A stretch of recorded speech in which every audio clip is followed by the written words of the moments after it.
गुरु गीता। इस गुरु गीता का भी उतना ही महत्व है जितना भगवान श्री कृष्ण के मुंह से निकली हुई श्रीमद् भगवद गीता का है, क्योंकि जीवन में गुरु को देवताओं से भी श्रेष्ठ बताया गया है। वही ब्रह्मा है, वही विष्णु है और वही शिव है। स्कंद पुराण के अंतर्गत जो गुरु गीता दी गई है, मैं उसी गुरु गीता का उच्चारण कर रहा हूं।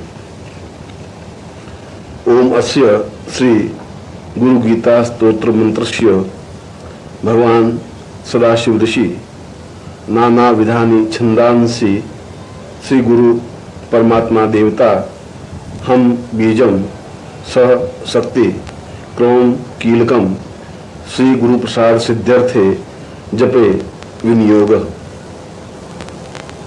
गुरु ध्यान।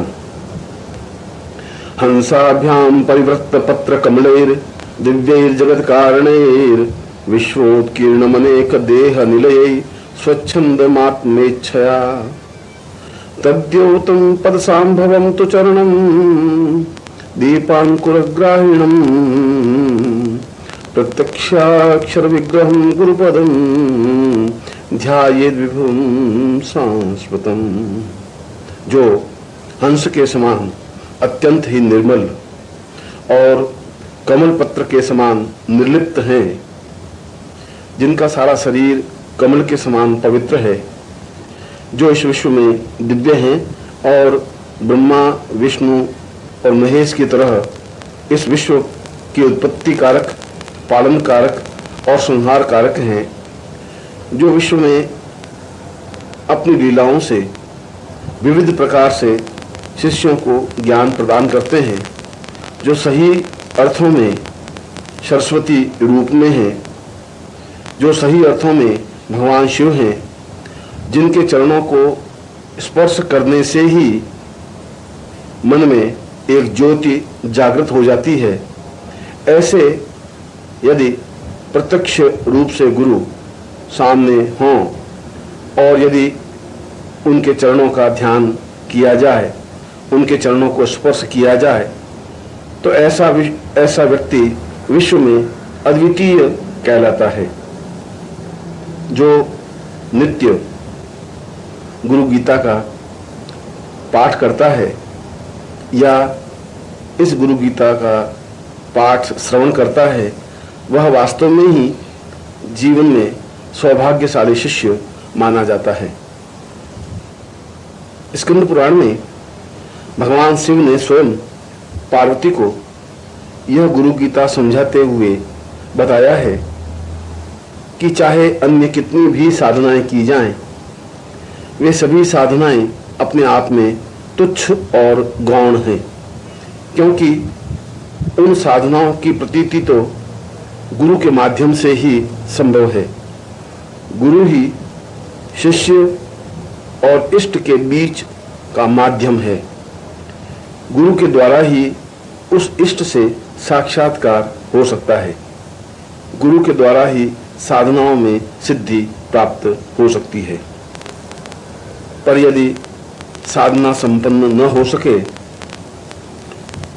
तो साधक को या शिष्य को चाहिए कि वह नित्य गुरु गीता का श्रवण करे या उसका पाठ करे, तो निश्चय ही उसके जीवन में सभी दृष्टियों से अनुकूलता और श्रेष्ठता प्राप्त होती है। उसका सारा शरीर दिव्य बन जाता है और स्वयं ही साधनाएं उसके सामने हाथ जोड़े खड़ी रहती हैं।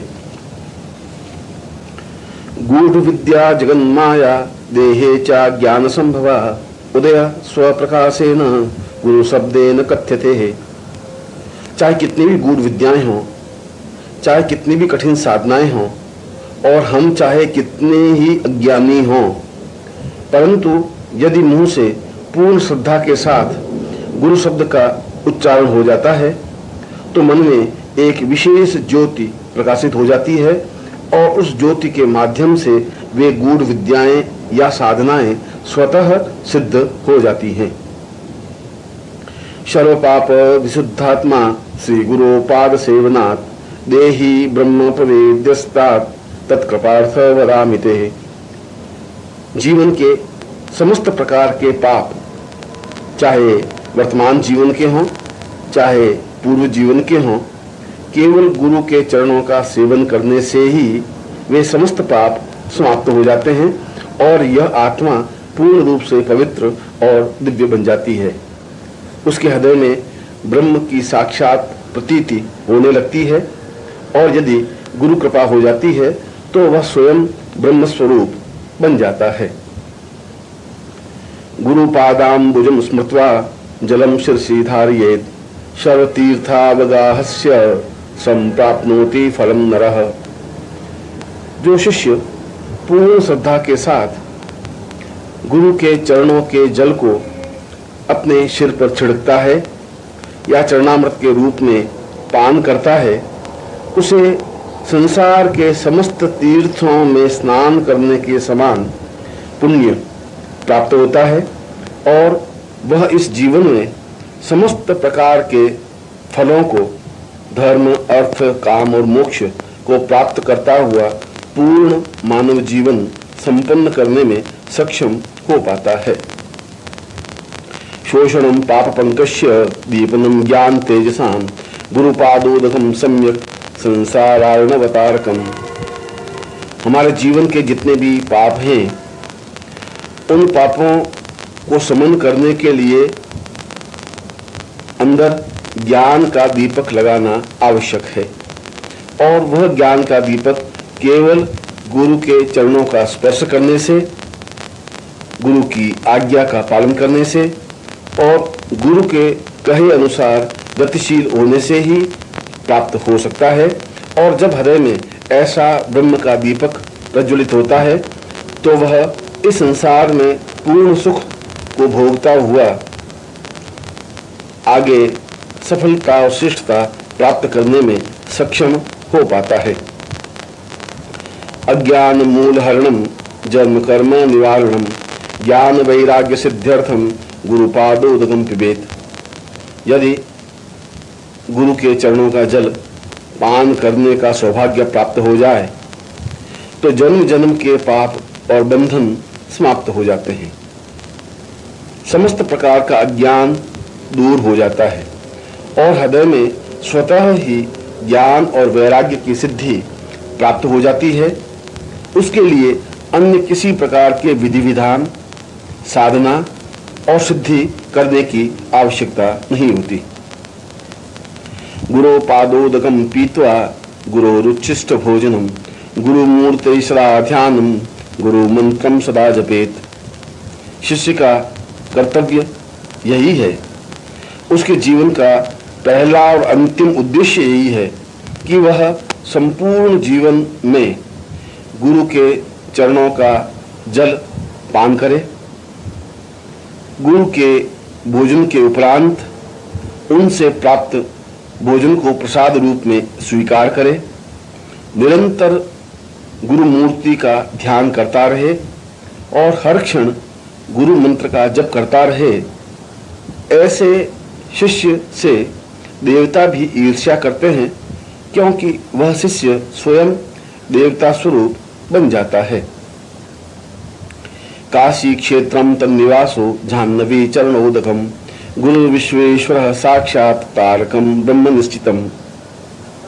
जो काशी में निवास करने से और भगवान शिव की पूजा करने से फल प्राप्त होता है, जो गंगा में स्नान करने से और गंगा का जल पीने से जो सिद्धि और सफलता प्राप्त होती है, जो ब्रह्मा विष्णु और महेश की सेवा और साधना करने से जो फल प्राप्त होता है, वह सब कुछ केवल गुरु के चरणों में बैठने से ही प्राप्त हो जाता है, क्योंकि वह साधक को पूर्ण रूप से ब्रह्ममय बना देता है और उसके समस्त पापों को समाप्त करने में सहायक होता है। गुरुपादोदकं युक्त्वा सौ सोक्षयो वटः तीर्थराज प्रयागश्च गुरुमूर्त्यै नमो नमः। गुरु के चरणों का जल निरंतर अक्षय कल्प वृक्ष के समान फलदायक माना गया है। उस जल को यदि पान किया जाए तो ऐसा पुण्य प्राप्त होता है जैसा तीर्थराज प्रयाग में स्नान करने से और उसके जल को पान करने से होता है। इसीलिए संसार में श्रेष्ठतम विभूति को गुरु कहा गया है और ऐसी ही गुरु मूर्ति को प्रणाम करने से जीवन में संपूर्णता प्राप्त होती है। गुरुमूर्ति स्मरे नित्यम गुरु नाम सदा जपेत गुरोराज्ञा प्रकुर्वीत गुरोरन्यन्न भावयेत। निरंतर शिष्य को गुरु मूर्ति का ही चिंतन करना चाहिए। उसे नित्य गुरु के द्वारा प्रदत्त गुरु मंत्र का ही जप करना चाहिए। उसके जीवन का लक्ष्य केवल गुरु आज्ञा का पालन करना ही है और गुरु के अलावा उसके जीवन में अन्य किसी भी प्रकार का भाव या चिंतन नहीं हो, इस बात का तत्क्षण और हर क्षण ध्यान रखे।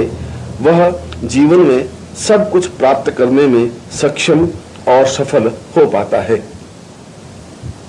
गुकारस्तुंधकारश्च रुकारस्तेज उच्यते अज्ञान ग्रासकम ब्रह्म गुरुरेव न संशय। गुरु दो अक्षरों से मिलकर शब्द बना है। गुरु का तात्पर्य है समस्त प्रकार के मानव और शिष्य के बंधनों को समाप्त करना और रू का तात्पर्य है उसके हृदय में ज्ञान का दीपक प्रज्वलित करना। इस प्रकार इन दोनों ही कारणों से गुरु शब्द का निर्माण हुआ है जो कि अज्ञान को समाप्त करने में सहायक है, जो कि जीवन में पूर्णता देने में सहायक है। इसीलिए गुरु उच्चारण करना ही या गुरु शब्द का स्मरण करना ही या गुरु मंत्र का जप करना ही जीवन की पूर्णता माना गया है। साधकेन प्रदातव्यम गुरु संतोषकारकम गुरुराधनम कार्य स्वजीवित्वम निवेदयेत। साधक का पहला और अंतिम कर्तव्य यही है कि वह वही काम करे जिससे गुरु को संतोष प्राप्ति हो सके। वह उसी प्रकार से सेवा करे जैसी सेवा गुरु को आवश्यक हो। वह उसी प्रकार से चिंतन करे जिस प्रकार से गुरु आज्ञा दे। उसके जीवन का आराधन, पूजा, प्रार्थना, सेवा और साधना केवल गुरु की ही होनी चाहिए। ऐसा होने पर ही वह समस्त सिद्धियों का स्वामी होता है और उसके जीवन में किसी प्रकार की कोई न्यूनता नहीं रह पाती। कर्मणा मनसा वाचा नित्यमाराधयेत् गुरुम दीर्घदंडम नमस्कृत्य निर्लज्जो गुरु सन्निधौ। जो कर्म से, मन से और वचनों से नित्य गुरु की आराधना करता है, वह चाहे कितना ही पापी हो, चाहे उसने जीवन में कितने ही निर्लज्ज कार्य किए हों, चाहे उसके जीवन में कितने ही पाप हों, वे सभी तत्क्षण समाप्त हो जाते हैं। और यदि उसे जीवन में गुरु के चरणों में बैठने का सौभाग्य प्राप्त हो तो यह उसके जीवन का पुण्य है और ऐसा अवसर प्राप्त होने पर वह निश्चय ही पूर्ण सफलता और श्रेष्ठता प्राप्त करने में समर्थ हो पाता है। गुरु ब्रह्मा गुरु विष्णु गुरुदेवो महेश्वरः गुरुरेव परब्रह्म तस्मै श्री गुरुवे नमः। यदि सही अर्थों में देखा जाए तो गुरु ही ब्रह्मा है जो कि उत्पत्ति कारक हैं, गुरु ही विष्णु हैं जो कि पालन कारक हैं और गुरु ही महेश्वर हैं जो कि संहार कारक हैं। एक प्रकार से वह शिष्य का सृजन करते हैं, शिष्य का पालन करते हैं और शिष्य के समस्त पापों का क्षय भी करते हैं। इसीलिए गुरु को इन तीनों ही देवताओं से ऊपर पर ब्रह्म कहा गया है। इसीलिए मैं श्री गुरु को पूर्ण रूप से श्रद्धा युक्त प्रणाम करता हूँ। अज्ञान तिमिरांधस्य ज्ञानांजन शलाकया चक्षुरुन्मीलितं येन तस्मै श्री गुरुवे नमः। मेरे जीवन में चारों तरफ अज्ञान का अंधकार फैला हुआ है। मुझे जीवन में पूजा पाठ, ज्ञान यज्ञ, किसी प्रकार का कोई भान नहीं है। ऐसी स्थिति में न मुझे साधना करनी आती है, न मुझे पूजा करनी आती है, मुझे तो पूर्ण रूप से मंत्र का उच्चारण करना भी नहीं आता।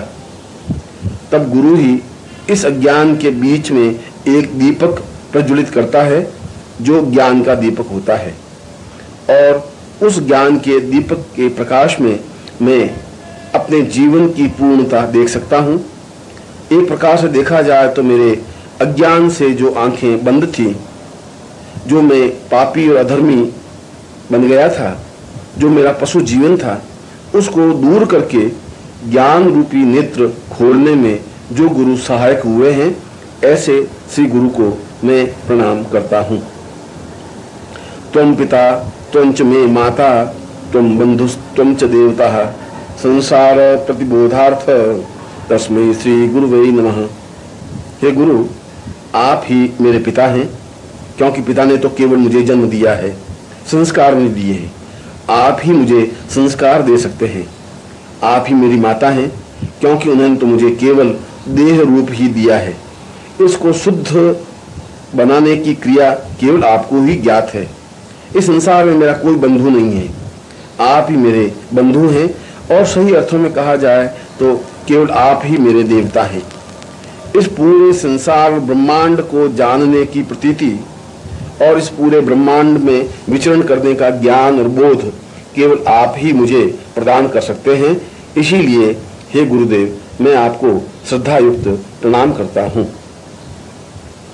यत् सत्येन जगत सत्यम यत् प्रकाशेन भाति यत् यदानंदेन संदन्ति तस्मै श्री गुरुवे नमः। जिसको स्मरण करने से ही संसार की सत्यता का भान हो जाता है, जिनके पास बैठने से ही मन में प्रकाश का उदय होता है, जिनको स्मरण करने से ही जीवन के पुण्य प्राप्त हो जाते हैं, जिनके चरणों में निवेदन करने से ही जीवन की पूर्णता और सफलता और श्रेष्ठता मिल जाती है, ऐसे ही श्री गुरु को मैं प्रणाम करता हूँ। ये न चेतयते हिदम चित्तम चेतयते नयम जागृत स्वप्न सुसुप्तवादि तस्मै श्री गुरुवे नमः।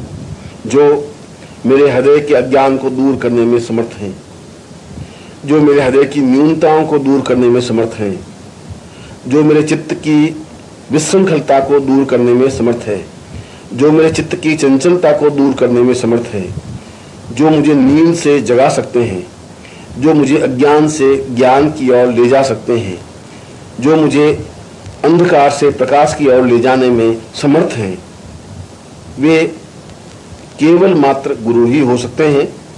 और इसीलिए मैं पूर्ण भावनाओं के साथ श्री गुरु को प्रणाम करता हूँ। यस्य ज्ञानादिदं विश्वं न दृश्यं भिन्न भेदतः सदेक रूप रूपाय तस्मै श्री गुरुवे नमः। केवल गुरु ही प्रत्यक्ष देवता है। अन्य देवता तो हमें दिखाई दे या नहीं दे, साधना करने के बाद भी उनसे संपर्क हो सके या नहीं हो सके, उनके साक्षात स्वरूप को देख सके या नहीं दे सके, परंतु गुरु तो साक्षात देवता है जो हमारे सामने सशरीर विद्यमान है। यह मेरी अज्ञानता है, यह मेरी बुद्धि का भ्रम है कि मैं उस देवता को सामान्य मनुष्य के रूप में देखता हूँ। मैं देवता और मनुष्य में भेद करता हूँ, मैं गुरु और देवता में भेद करता हूँ। इससे बड़ा पाप और इससे बड़ा दुर्भाग्य कुछ नहीं हो सकता। मैं चाहता हूँ कि मेरा यह भिन्नता दूर हो, मैं सदेह रूप गुरु को प्रणाम कर सकूं, उनके चरणों में अपने आप को निमग्न कर सकूं, उनके हृदय में स्थापित हो सकूं, ऐसे श्री गुरु को मैं प्रणाम करता हूँ। यस्या मतम तस्य मतम मतम यस्य न वेदसः अनन्य भाव भावाय तस्मै श्री गुरुवे नमः। वेदों ने एक स्वर से इसी बात को बताया है कि जीवन में संपूर्णता का बोध केवल गुरु ही कर सकते हैं।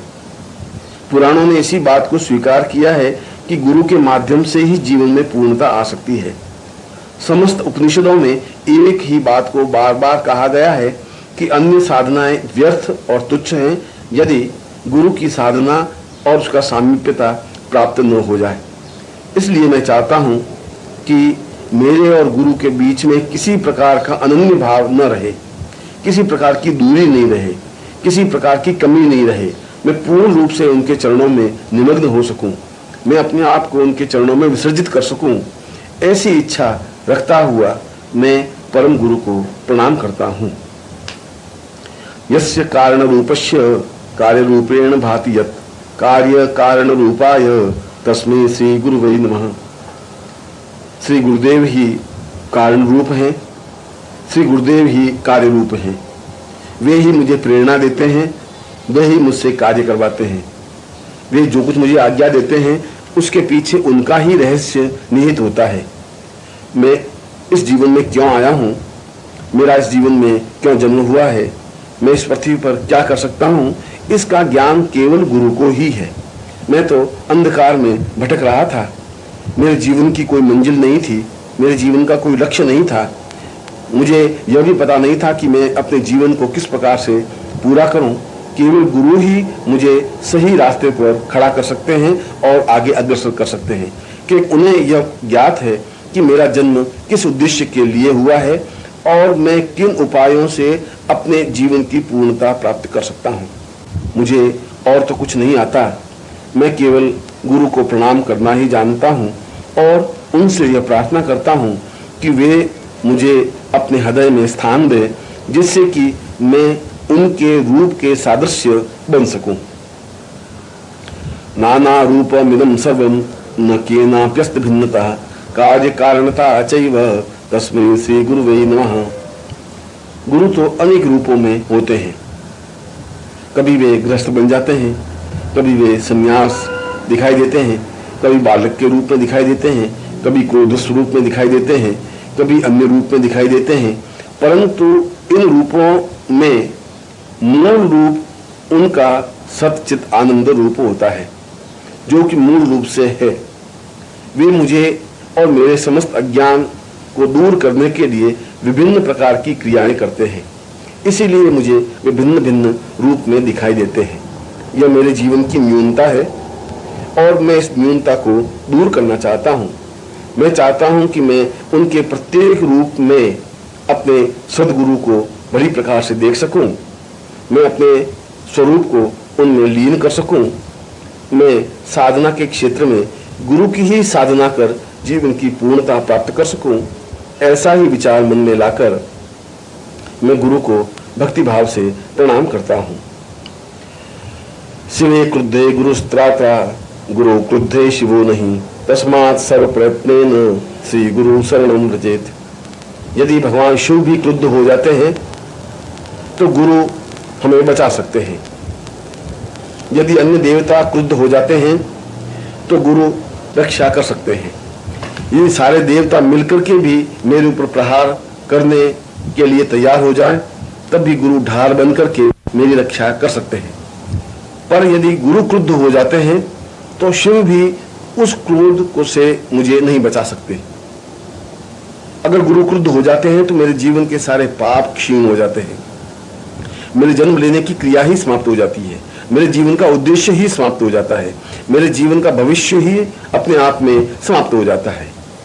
क्योंकि गुरु के क्रोधित होने पर कोई देवता उसके क्रोध से मुझे बचा नहीं सकता, यह शास्त्र प्रमाण है। इसीलिए सभी प्रकार से प्रयत्न करके श्री गुरु के शरण में जाने से ही जीवन की पूर्णता प्राप्त हो सकती है। गुकारम च गुणातीतम रुकारम रूप वर्जितम गुणातीत स्वरूपम च यो दद्यात् स गुरु स्मृतः। गुरु शब्द ही अपने आप में पवित्र और पुण्य शब्द है। यदि एक बार भी 24 घंटों में गुरु के नाम को मैं अपने होठों पर अंकित कर सकूं, एक बार भी अपने होठों से गुरु के नाम को ले सकूं, तो मेरा सारा शरीर अपने आप में ही पवित्र हो जाता है।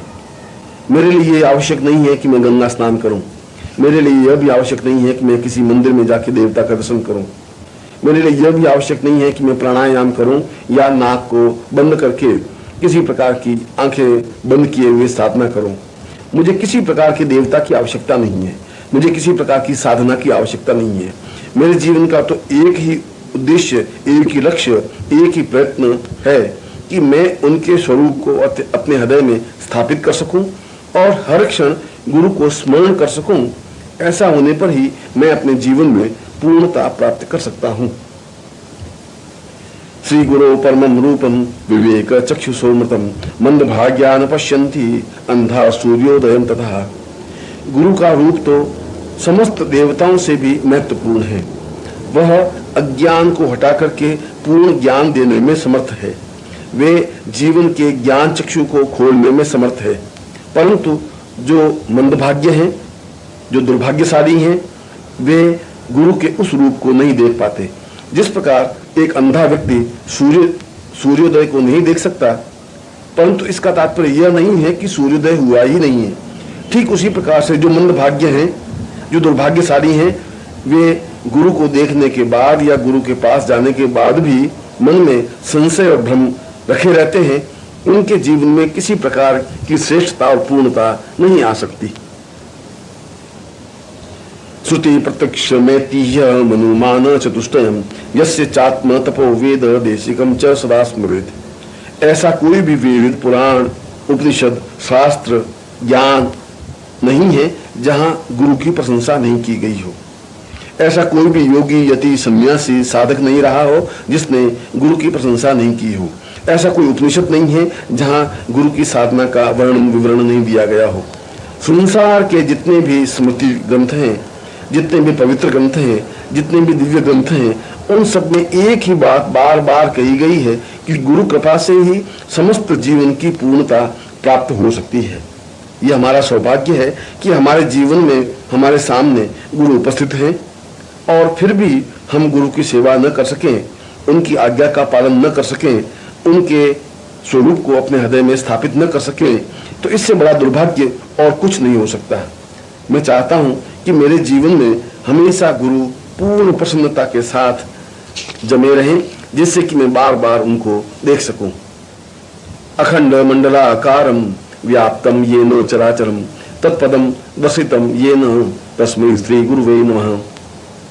वे अखंड हैं, वे भगवान सूर्य के समान तेजस्वी हैं, वे संपूर्ण विश्व में व्याप्त हैं, वे जड़ और चेतन को सिद्धि प्रदान करने में समर्थ हैं, वे सब कुछ देवताओं के समकक्ष हैं, वे सही अर्थों में पूर्ण ब्रह्म हैं। इसीलिए मैं उनके चरणों को देखना ही जीवन का पुण्य मानता हूँ। ऐसे श्री गुरु को मैं पूर्ण भक्तिभाव से प्रणाम करता हूँ। यस्य स्मरण मात्रेण ज्ञान मुत्पद्यते स्वयं य एव सर्व संप्राप्तिस् तस्मै श्री गुरुवे नमः। जिसका स्मरण करने से ही ज्ञान की उत्पत्ति होती है, जिनके पास में बैठने से ही सुगंध की अवगाहन होने लग जाता है, जिनको देखने से ही आंखों को संतोष प्राप्ति होती है, जिनके शब्द स्मरण करने से ही जीवन की श्रेष्ठता प्राप्त होती है, मैं ऐसे ही गुरु को पूर्णता के साथ प्रणाम करता हूँ। स्थावरम जंगमम चैव तथा चैव चराचरम व्याप्तम येन जगत सर्वम तस्मै श्री गुरुवे नमः। वे इस जड़ और चेतन, वनस्पति और वृक्ष, मनुष्य और पशु, देवता और गंधर्व, किन्नर और मनुष्य, सभी में वे व्याप्त हैं। मैं जहां भी देखता हूं मुझे गुरु ही गुरु दिखाई देते हैं। एक प्रकार से देखा जाए तो वे वायु में व्याप्त हैं, समस्त संसार में व्याप्त हैं। जब भी मैं नेत्र बंद करता हूं तो गुरुदेव का चित्र मेरी आंखों के सामने स्पष्ट हो जाता है। इसीलिए मैं गुरु को पूर्ण श्रद्धा के साथ प्रणाम करता हूँ। ज्ञान शक्ति समारूढ़ तत्वमालादि विभूषितम भुक्ति मुक्ति पदाताय यस्तस्मै गुरुवे नमः। जो पूर्ण ज्ञान की शक्ति अपने आप में समाये हुए हैं, जो समस्त शास्त्रों का तत्व अपने आप में लिए हुए हैं, जो एक साथ ही संसार के भोग देने में समर्थ हैं और मुक्ति देने में समर्थ हैं, जो एक साथ ही धर्म, अर्थ, काम और मोक्ष प्रदान करने में समर्थ हैं, उनको छोड़कर मैं अन्य किस देवता की पूजा, आराधना, साधना करूं? क्योंकि मेरे सामने तो संपूर्ण विश्व के चराचर भगवान श्री गुरु साक्षात उपस्थित हैं। ऐसे ही श्री गुरु को मैं प्रणाम करता हूं। न गुरोरधिकम तत्वम न गुरोरधिकम तपः तत्वम ज्ञानात् परम नास्ति तस्मै श्री गुरुवे नमः। न तो गुरु से अधिक कोई तत्व या शास्त्र या वेद या पुराण या स्मृति या उपनिषद है, न गुरु से अधिक किसी प्रकार की कोई तपस्या या साधना या सिद्धि है। जो कुछ तत्व है, जो कुछ ज्ञान है, जो कुछ पूर्णता है, वह केवल मात्र गुरु ही है। इसलिए मैं पूर्ण चिंतन के साथ, पूर्ण विचार के साथ, पूर्ण आत्मा के साथ और शरीर के साथ अपने गुरु को प्रणाम करता हूं। ध्यान मूलम गुरोर्मूर्ति, पूजा मूलम गुरुपदम, मंत्र मूलम गुरुर्वाक्यम, मोक्ष मूलम गुरु कृपा। मेरे ध्यान का मूल केवल गुरु मूर्ति ही है। मैं जब भी ध्यान करूं, मेरे सामने और किसी देवता का चित्र नहीं आना चाहिए। मैं केवल ध्यान करूं तो केवल गुरु का चित्र ही मेरे आंखों के सामने उपस्थित हो। मैं यदि पूजा करूं तो केवल गुरु के चरणों की ही पूजा करूं। अन्य किसी देवी देवता की मुझे अपने जीवन में आवश्यकता नहीं है। मेरे जीवन का और कोई मंत्र नहीं है। मुझे अन्य किसी प्रकार के मंत्र की साधना करने की इच्छा नहीं है। गुरु का वाक्य ही मेरे लिए मंत्र है और मेरे लिए मोक्ष केवल गुरु की कृपा से ही संभव है। इसीलिए मेरे जीवन में जो कुछ है वे केवल गुरु ही हैं और गुरु के द्वारा ही मैं अपने जीवन की पूर्णता प्राप्त कर सकता हूँ।